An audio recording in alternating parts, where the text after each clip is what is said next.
have a. Oh, okay.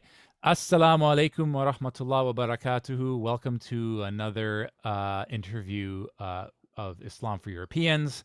I'm your host, Robert, and I'm joined today with two beloved guests, two brothers in Islam that I have, spoken with via Twitter. That have done some great work in helping out Islam for Europeans. We have brother Kris from Toronto, who I've actually met in person. Kris, how's it going today? Assalamu alaikum. Wa alaikum salam wa rahmatullah. Going nice. It's very nice weather out here. Nice. How's Toronto? Are they still in COVID lockdown, or have people kind of let go from that? It's more lenient now. So some people will still wear their masks and some people are still trying to enforce like on a personal level, but overall the restrictions are mostly lifted. Okay. Alhamdulillah. How is Line 5 Eglinton coming along? Is is it up now, or? It's suddenly starting to pick up its pace. So it's been in construction for about 70 years and it's suddenly now starting to emerge in like the past year or so. Wonderful. Sounds good. Sounds good. And we also have from New York coming to us for the very first time. I'm very pleased to have him and talk to him via the internet. We have brother Abdullah Yusuf from the Big Apple. How's it going, Abdullah? How's the weather there? Yes. Hello. Yeah, just real pleasure to be here. Thanks for bringing me on. It's pretty good. Yeah, it's starting to warm up. Everything's good. Alhamdulillah, that's good. And then how's life as a Muslim in New York? What borough do you live in? And what's like the climate there, like I guess politically, religiously? Yeah, I'm actually outside the five boroughs. I won't specify where for obvious reasons, Yeah. but I'm pretty close to NYC. I'd say in terms of the climate, where I am actually, it's real. I've never really noticed anything that woke. I have a lot of neighbors who, they haven't exactly voted along the mainstream lines for the past few years, which I'm very thankful for. Actually, I don't encounter anything extremely strange in my neighborhood or in whatnot. But other than that, I'd say it's it's as you would expect in New York City, since I work there most of the time, so I noticed quite a lot. Okay. Alhamdulillah, that's good. Well, I'm glad to have you both on. So the topics today is, I guess, basically how do we move forward as this kind of seed organization into challenging the dominant narrative that we see in the Muslim community, specifically how what do we do about the European descendant convert to Islam in the greater context of the Muslim community, because this doesn't just affect white converts and their well-being, but you could say that you can extrapolate our ideas to just converts of any background, but also the Muslim community at large. So it's like the layers of an onion. And when I converted in 2003, it was basically the blind leading the blind. I mean, the Muslim community, they were very excited to see, this fresh, young, white convert. They wanted what was best for them. They rolled out the red carpet. They tried to do whatever they could for us. But still, there were like these incredible gaps that you yourself notice and just think, what am I experiencing? Nobody can relate to what I'm going through. You have to live with all of these people in your life. And this is back in 2003 when there was really no hot political racial climate whatsoever. I thought it was difficult back then, but now in 2022, we have this very hot climate where, politics on a world stage have reached each individual mosque that beforehand was just fringe ideas that you would see in some corner of a identitarian university group. So I really, when I first converted in 2003 and I saw that convert after convert was converting to Islam, and then after a few months leaving the Muslim community and just practicing Islam on their own, or just leaving Islam altogether, I thought that was like, what is going on? Why is this not happening? And then after I came to the realization a decade later that something needs to be done, and we need to organize these thoughts into like a cohesive new narrative, so that way, we can not only have an environment where people are conducive to convert to Islam in the West and in the Anglosphere, but also that, you know, they're in a place where we actually keep them, that they don't feel alienated and completely cut off from the Muslim community, that they understand a lot of these, you know, political dynamics. But now in 2022, it's like, wow, I can't fathom, you know, a European descendant convert to Islam, or any convert to Islam, lasting for more than a couple of months if all they're going to see is what they see on social media. So the first topic I wanted to talk about, and Abdullah, you know, you responded to this specific tweet. We see this sometimes happen on Twitter, Palestinian Twitter, specifically Palestinian diaspora Twitter. They have many different, and, you know, before I start off, may Allah subhanahu wa ta'ala aid our brothers and sisters in Palestine who are under horrible oppression, you know, from the Israeli occupiers. If you haven't realized, for those who don't know, and probably know about this, Mia, a Palestinian Christian journalist, you know, who has been, you know, reporting the issues in the Holy Land for more than 20 years, was shot and killed by the IDF. And there were videos surfaced of them trying to drag her body, but, you know, her body being mutilated. And this, you know, a lot of Palestinians, you know, were saying R.I.P. and, you know, may she rest in peace. And from an Islamic standpoint, you know, Orthodox Islam is very clear on this, in that you cannot pray. You know, if a non-Muslim is alive, you can definitely pray for their guidance, and, you know, we, you know, pray for the well-being and the guidance of all mankind.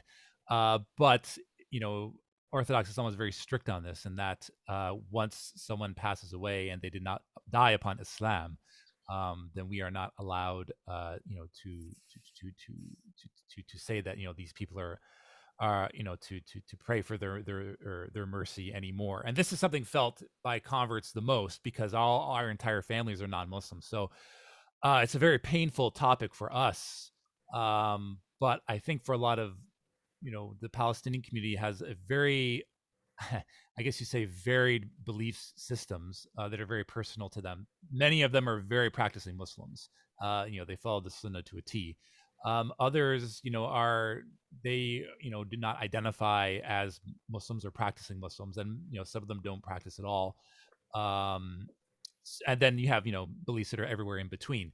For those who are on the extreme left, who identify with kind of this kind of Marxist communist positions, they have a very visceral reaction to converts who, you know, express these orthodox opinions about Islam. And then when you put that all into a box, you know, all into a bowl on Twitter, when there's complete anonymity, what you would think, you know, white converts are normally the most pro-Palestinian converts out there, or Muslims out there, but, you know, it just becomes a complete total conflict when that occurs. So Abdullah, tell us about this tweet and your response to that. Yeah, so basically there was this Muslim sister, I believe she's a white convert, and she got into this big fight with this girl, this individual. Yeah, I'm not going to name her, since obviously this is a public video, but yeah, basically the contention was the white sister basically went, okay, you know, she stated the flat out obvious position: you're not supposed to pray for you know, the dead or disbelievers. You can't pray the janazah prayer for them. You can't call them martyrs. You know, which is, you know, I know that's one thing, because, you know, obviously Christendom has the concept of martyrdom, and, you know, it's on her Christian brothers and sisters, you know, the journalists that died for them, to call her martyrs if they consider her so. I'm sure they do. Just ask them. But it's not on us. This is that specific, you know, labeling is not our responsibility. And this woman who's a Palestinian, she got really offended by this, and she just got into a big fight with her. And, you know, I have the tweet open right now. Let me just quote it. She said, okay, well, first the white sister went, alhamdulillah, this 3-minute-old Muslim cracker has better knowledge on Islam than you. You change Islam to fit your emotions, and that's very embarrassing. May Allah subhanahu wa ta'ala guide you. Which obviously she's correct. She is changing Islam to fit her emotions, which is, you know, we'll speak about that in a few minutes. And then she quoted, said, you know, and this is, I really like, I use this tweet as like a personal case study, because I think it reveals a lot of like the mindset behind what we're going to talk about, which is Allah can guide me, but you'll always be a Mayo monkey, and that's an L. Worry about what your ancestors did to mine instead. And then she follows it up with, her grandpa was probably literally an imperialist colonialist, and she's on Twitter telling people not to pray for a Palestinian martyr. These people have lost their minds. So, just pay attention to language here. She's basically saying, it doesn't matter who you are, as long as I'm, of the right race and the right color, then it doesn't matter what you believe in, which is, it's like, this is usually something you'd believe in from, like, you'd hear from, like, a white supremacist. You wouldn't hear this from, like, a Muslim of, say, a different color, but times have changed, and now you're starting to see this kind of ideology bounce back from then instead, ironically. And obviously she has it in her username that she's a communist, which comes as no surprise to no one. And what's so ironic is that if you study, like, the Palestinian communists of, we say, like 50 years ago, they were similar, but they did not overstep the bounds to the extent. A lot of them were practicing Muslims as well, and they were interested in communism not as as a messianic religion, the way that a lot of Palestinians, say Gen Z and millennials, are today, but they were interested in it from the anti-colonialist, economic aspects. They wanted the evil white imperialists off their land, and the ability to to self-determination. That's what they were interested in. Yeah. But if you were actually to come to them and be like, oh, well, would you defile every aspect of your religion just so you could adhere to this communist ideology? They'd look at you like you were insane.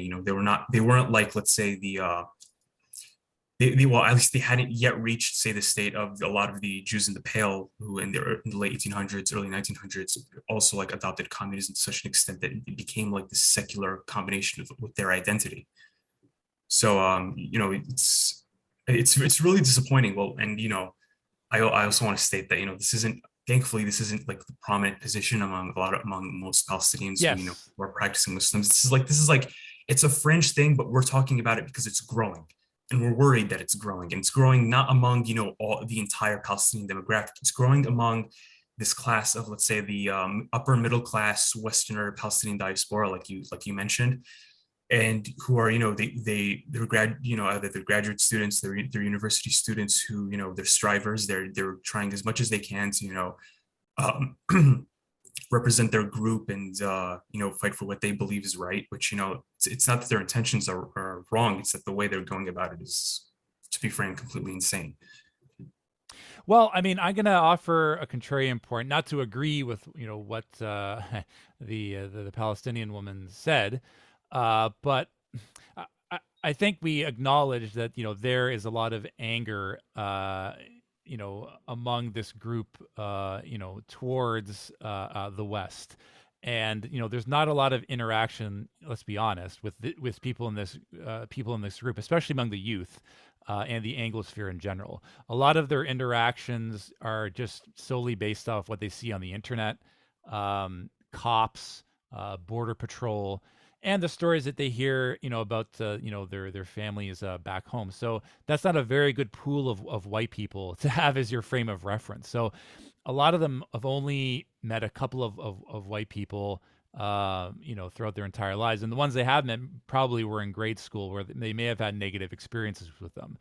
Mhm. So, for us, those who converted to Islam, I mean, the people who raised us, our family and our friends, are all whites, for the most part, or at least, Westerners of the Anglosphere. So there's always, we understand that there is a mix of people who have negative opinions towards Islam and Palestine, those who have positive opinions toward Islam and Palestine, and everywhere in between, and those who are neutral on it. So we understand that the world is not as black and white as they think it is, but it's very difficult to get that across to these people. So on the one hand, I can understand the anger and frustration that among practicing Muslims who are on our side, who are trying to defend these white converts. But I think the conversation goes far deeper than that, and without trying to get deeply into that, we're always, it's just going to just be seen as like this kind of just visceral reaction back to these communist Palestinians.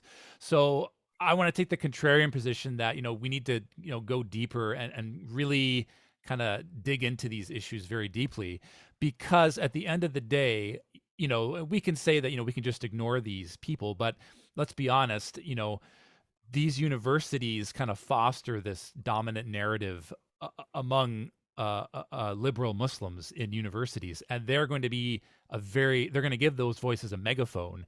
And to the people in the Anglosphere who are our aunts, who are our uncles, our mothers and fathers, they're going to see these liberal Muslims who are given these big voices and think that all or most Muslims think that way. And whenever they see conservative Muslims who think to the contrary, they're just going to say, well, that's the exception to the rule. And I'm afraid that, as social media becomes bigger, it's just going to become these two separate echo chambers that are just going to make it more difficult for people to convert to Islam in the first place. Kris, what's your take on this whole subject? Because on the one hand, you can say just ignore these people, just blast them and just say, oh, I wish that I would have, oppressed your ancestors again, just to get rid of this communist filth.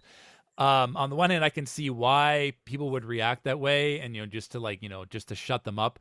But the other side of that coin is that you're just going to add fuel to the fire, and that they're just going to draw more people onto their side, and they're just going to keep thinking white converts are just this reactionary group that in their minds are just going to keep their white supremacy. So, what are your thoughts on that, Kris? It's tempting to troll, and people have done it successfully, and people have done it in a very humorous way. But I think I've seen you do this, Robert, where to speak to them on a down-to-earth level and to speak to them like, what really is the issue here? Like, can we discuss this? Get to know them on a personal level. They tend to cool down, because when you speak to people like a human being, the kind of ideological fervor won't always remain so intense, right? So my experience in talking to people like this is when I DM them or I speak to them on a personal level, it tends to cool down and we come to an understanding, right? So I think a lot of these people, maybe they're lashing out on an emotional level or a social level, and they're expressing it through ideology. I think that's the main issue here. And I mean, a lot of them are they're educated. They're not idiots. I think some of them can be spoken to and reasoned with. But for people who are completely just rabid and they will not listen to any reason, any rationality, I mean, you can just ignore them, right? Engaging with them gives them legitimacy. It gives them the attention, the press, the quote tweets. So for the longest time, I haven't really engaged with these kinds of posts, although I used to. But with the recent one with the Mayo monkey thing, it just, to me, it seems just kind of like a stupid, like a personal thing. She's got an issue with in her life, and maybe she could be spoken to by someone, maybe a white person that can reason with her. But I would avoid personally. I wouldn't engage with that level of discourse. But that's just my take on it. You have anything to add to that, Abdullah? Well, yeah. First of all, yeah, I absolutely agree with everything you said. A lot of these discussions we have online, we do them, hopefully, and you end up with the best productive discussions when you do them with the acknowledgement that if you were to have this in person, then you'd be speaking to another human being. We get caught up in a lot of these discussions, and we just see them as like accounts online. We don't realize that these are people with like whole lived experiences that led to them saying the things that they're saying. So yeah, even though I fully agree this is a very troubled individual, I would also say that theologically, even like when you look at the experiences of just about every white convert, of those I've met, and I'm sure of all the ones that you guys have met, they're the most experienced, and you mentioned this, Robert, with the fact that they're going to have a lot of family members, probably a lot of their family members who are going to die, not on Islam. They won't be successful in their efforts to try and convert their loved ones to Islam. And so it takes great personal and will and strength for you to stay firm on your faith and your iman when when your father passes away and your mother passes away, and you think back at the fact that their destiny is going to be different than yours and the rest of the the billions of Muslims out there. So which leads to the conclusion that a lot of these white converts who are saying this to the Palestinians and saying you're not allowed to do this. They're not saying it from a point of condescension. Like they're not trying intentionally trying to be mean or ridiculing. They're saying this because they have personal experience with this. They know what it feels like to lose someone that's very dear to you, and them not being Muslim. And a lot of Western Muslims also have this experience as well. I have very close friends who are not Muslim, but and I have to live with the fact that they might die not upon Islam. It's just reality. It is how it is. Yeah, I mean it's something that we struggle and go through, and we have to live with it, and it's not an easy thing. And I think the born Muslims who are on our side in these kind of whole back and forths on Twitter, I want to also talk about their reaction to it as well, because and we appreciate the fact that they're stepping up for us and they're defending us, but um, I think, they kind of end up overpraising us, and it kind of leads to this kind of like this white convert exceptionalism where it's not the fact that, they're defending Westerners as a whole, but it's almost like white converts become the exception to the rule, and therefore, this kind of like you know sort of like accept them as one of us now, that they're not only part of the Muslim community, but also the new leaders. And that, I think, it comes with its own set of problems, because you know as we know, normally when groups convert to Islam, they convert en masse and as a group, and they take in their cultural, whatever was in their culture that's good, and just get rid of the bad things, as we saw with the Zotzel Muslims in Chiapas, or Islam in Spanish, or the African American Muslim community, or the Zulu Muslims in South Africa. European converts to Islam do not collectivize, and there are several reasons for this. I've already I've already stated them several times. We don't Yeah. need to. Yeah. Also, yeah, I just want to like touch on, if you don't mind, Yep. if I just want Go to like ahead. touch on one point. It's that like that's what you're saying is exactly right. Because if you're like if you're, let's say you're a non-white Muslim, like, which is most of them, and you're growing up, say, in the West, and you grew up with the American school system, which the way it's set up now teaches it's really teaches you that white people have been this evil scourge on humanity for the past, let's say, 1,000 years, and how they're the colonialists, they did this and that, they massacred the natives. So you go from like grade school all throughout university, and you think, oh, white people are this evil, exceptionally evil group. So what do you think is going to happen when, let's say, a white person converts to Islam? Is that you get a lot of these Muslims, look at them and be like, oh no, you must be a special white person, you're an evolved white person, you're unlike your ancestors. So it places a lot of these expectations on them that go like, oh, if you don't give up a lot of your evil ancestors' history and culture, then you must not be who we thought you were. You know what I'm saying? Yeah. Yeah. It's an all or nothing approach. Kris, did you want to add anything to that? I've experienced just that. I mean, I've had someone tell me, "Oh no, but you're not white. Really, on the inside, you're Muslim."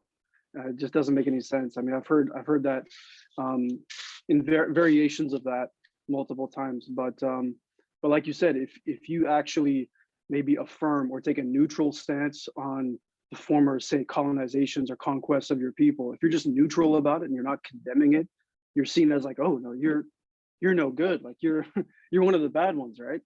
But personally, I've had the privilege of knowing very good people that don't have such liberal kind of victim mentalities about history and their people in relation to mine. So I haven't come across personal situations like that a whole lot, but definitely is an issue. And I think white Muslims collectively shouldn't give into that whole "I'm one of the good white people." We shouldn't ever veer into that territory. That sets you up for ruin, because they'll just prey on that for their own Yeah. ideological thing. So there should be no apologies, right? Yeah. Because we are our own people. This is our my responsibility is this life right now.